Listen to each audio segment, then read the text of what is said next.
Hello friends, welcome to my channel truth of share market. So discuss कर लेते हैं stocks for second में। आज अगर आपने देखा होगा मूवमेंट, तो काफ़ी अच्छा मूवमेंट स्टार्ट हुआ था इन बैंक निफ्टी। देन निफ्टी ने भी साथ दिया एंड बट हाई से काफ़ी अच्छा सेलिंग प्रेशर जनरेट हुआ। एक वक्त था कि हमारा जो मार्केट था वो 949,950 के अराउंड था, बट वहाँ से जब लास्ट में क्लोज हुआ तब तक 400 पर आ गया। ठीक है, तो काफ़ी अच्छी सेलिंग प्रेशर जनरेट हुआ था लास्ट में। तो मार्केट कल की पोजीशन पे ही ऑलमोस्ट क्लोज हुआ है, ज़्यादा कुछ हुआ नहीं। क्लोजिंग देखेंगे तो, बट बीच में दिन भर मार्केट में काफ़ी अच्छा मूवमेंट आपको देखने को मिला होगा, जिसमें बैंकिंग सेक्टर में मूवमेंट काफ़ी शार्प था। एक वक्त था जब लग रहा था कि यार इलेक्शन रैली कहीं स्टार्ट तो नहीं होगी, बट लास्ट में जो भी सेलिंग प्रेशर आया तो उससे ये क्लियर हो गया कि पहले फेड की कॉन्फ्रेंस का मार्केट वेट कर रहा है। ठीक है, तो फेड की कॉन्फ्रेंस कब है? 1 मई यानी 2 मई की ही बात कर लेते हैं। 2 मई को सुबह सुबह 12:30 इंडियन टाइम के हिसाब से। ठीक है, तो तब कॉन्फ्रेंस होगी एंड उसका इम्पैक्ट डायरेक्टली आपको 2 तारीख को मार्केट ओपन होगा तभी दिख जाएगा। सो बी रेडी फॉर दैट कि क्या होना है क्या नहीं होना। एंड फेड की कॉन्फ्रेंस अगर आप जगह रहें तो ज़रूर देखना, ताकि वो कमेंट्री सुनेंगे तो फिर आपको इन फ्यूचर 2-3 साल में ये आदत हो जाएगी कि हाँ, किस वे में मार्केट उन चीज़ों को समझ रहा है, किस वे में लेके चल रहा है। चलो अभी स्टार्ट करते हैं। First of all this video is only for education purpose. यहाँ मेरा Telegram link and WhatsApp number की मैंने, सो प्लीज़ ज्वाइन कर लें। स्टार्ट करते हैं with HDFC bank. HDFC bank की बात करूँ तो अब 1520, ठीक है, ये अच्छा सपोर्ट है एंड रेजिस्टेंस है। तो 20 के ऊपर जाता है तो 31.5 एंड 46 तक जाने की कोशिश करेगा। बेस अगर मैं देखूँ तो 1506 का काफ़ी स्ट्रॉन्ग बेस बना हुआ है। अब सेलिंग कब करना है? तो 1515 अगर टूटता है तभी हम सेलिंग करेंगे फॉर द टारगेट ऑफ 1506। और अगर ये टूट जाता है, यहाँ रेजिस्टेंस फेस करने लगता है, तो फिर हम 1492 के लिए सेल करेंगे। अब ये भी है कि यार जब मार्केट ओपन होगा थर्सडे को, तो डायरेक्टली वो गैप अप गैप डाउन होगा। तो हर पॉइंट ये क्या पॉइंट इंडिकेट कर रहे हैं? ये सेलर्स और बायर्स की पोजीशंस, या सेलर्स और बायर्स जहाँ एक्टिवली पार्टिसिपेट करते हैं वो लाइन से ही है ना। तो अगर यहाँ ओपन होता है तो भी आपको क्लियर है कि यहाँ बायर्स और सेलर अपना अपना जोर लगाएंगे। बायर्स कोशिश करेंगे इस डायरेक्शन में ले जाने का और सेलर्स इस डायरेक्शन में। यहाँ ओपन हो जाए तो भी आपको ये क्लियर है कि यार यहाँ पर भी बायर्स और सेलर्स कोशिश करेंगे। मान लो यहाँ ओपन हो जाए तो आप वेट करेंगे कि यार ये 1531 पे आए या 1546 पे आए, उसके बाद अपनी पोजीशन जिस भी वे में मार्केट रिएक्ट करता है उस वे में बना के चलेंगे। तो ये नहीं है कि हाँ, ये लेवल्स आपके लिए काफ़ी इंपॉर्टेंट रोल प्ले करेंगे। एसएल की बात करूँ तो एसएल क्या लेके चलना है? तो 17.5 का आपका एसएल रहेगा for buying as well as selling. छोटा सा एसएल है एंड बड़े टारगेट्स हैं। चलो अभी मार्केट में कोई बेरिशनेस नहीं है। ये जो भी हुआ that is because of Fed commentary, उसके अलावा कुछ नहीं था। कुछ एक बड़ा प्लेयर निकल गया होगा, काफ़ी बड़े प्लेयर्स होते हैं तो कुछ प्रो प्लेयर्स निकल जाते हैं, तो उसका इम्पैक्ट आपने यहाँ देखा होगा। नेक्स्ट बात कर लेते हैं एक्सिस बैंक। तो एक्सिस बैंक में क्या है? एक्सिस बैंक में कल के लिए लेवल जो इंपॉर्टेंट होने जा रहे हैं दैट इज़ 1166। अगर ये टूटता है तो 78 एंड 95 तक के लेवल देखने को मिलेंगे। 1162 इज़ योर एसएल।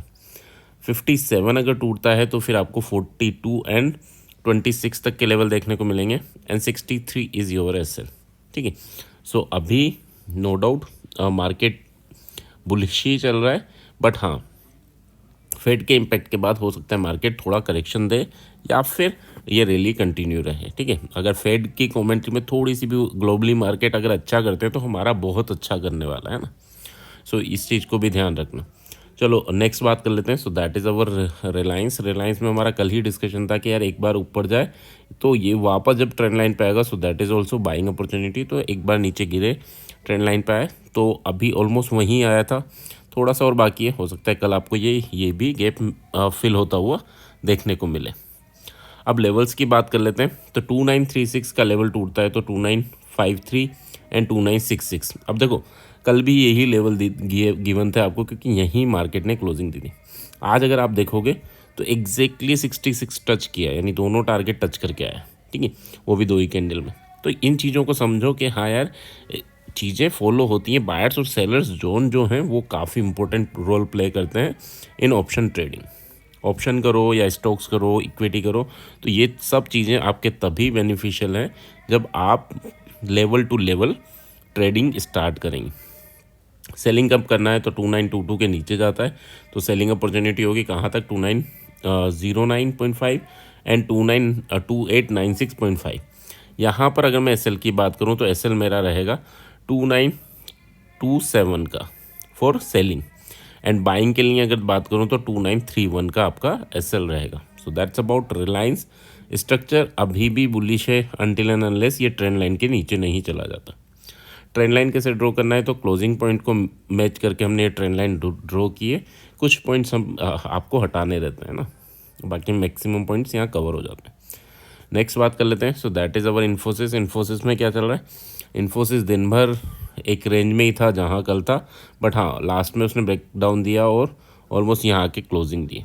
अभी क्या है इंपॉर्टेंट कि यार वापस अगर इस रेंज में जाता है यानी 1431 के ऊपर जाता है तो 1445 फिर से लगाने की कोशिश करेगा एंड फिर 1469। यहाँ पर अगर मैं एसएल की बात करूँ तो एसएल आपका रहेगा 1426 का। नीचे कब सेल करना है तो 1419 अगर टूटता है, क्लोजिंग मिल जाती है इसके नीचे तो वेल एंड गुड, आपको 14.4 एंड 13.85 तक के लेवल देखने को मिलेंगे। एसएल की बात करूँ तो एसएल यहाँ पर 14.23 का लेके चलेंगे, ठीक है। छोटे से एसएल है बट हाँ टारगेट काफ़ी अच्छे हैं। स्ट्रक्चर अभी तो ये साइड वे चल रहा है। अब इसको किस वे में देखें, देखो इसको समझना चाहिए हमें, ये पोल टाइप बन जाएगा और ये फ्लैग टाइप बन जाएगा, बस चलने दो इसके अंदर, है ना, जब तक चल रहा है चलने दो। नेक्स्ट अगर हम बात करें सो दैट इज़ एसबीआई। एसबीआई में क्या चल रहा है, एसबीआई तो काफ़ी अच्छी परफॉर्मेंस दे रहा है। 824 अगर टूटता है तो 35 एंड 46 तक के लेवल देखने को मिलेंगे। एसएल आपका 821 का रहेगा। 820 आपका ब्रेक होता है तो फिर 810 एंड 800 तक के टारगेट देखने को मिलेंगे। 822 इज़ योर एसएल, ठीक है। सो दैट्स अबाउट एसबीआई। नेक्स्ट बात कर लेते हैं। So that is our Tata Motors. Tata Motors ने आज अच्छा मूवमेंट दिया। अब देखो बैंकिंग सेक्टर मूवमेंट दे चुका, आज ऑटो ने काफ़ी अच्छा मूवमेंट दिया, साथ में रिलायंस ने साथ दिया। हो सकता है आपको थर्सडे में भी ये दोनों सेक्टर मूवमेंट देते दिखें। फिर क्या रहेगा, फिर हम आ जाएंगे आईटी पे, है ना। सो सेक्टर वाइज आपको थोड़ा सा चीज़ों को समझ के चलना होगा, ठीक है। यहाँ पर अगर मैं बात करूँ तो कल के लिए क्या इंपॉर्टेंट लेवल होने वाला है, 12.5 10 12.5 अगर ब्रेक होता है तो 10 19.5 एंड 10 28 तक के लेवल देखने को मिलेंगे। 10 9 का आपका यहाँ पर एसएल रहेगा।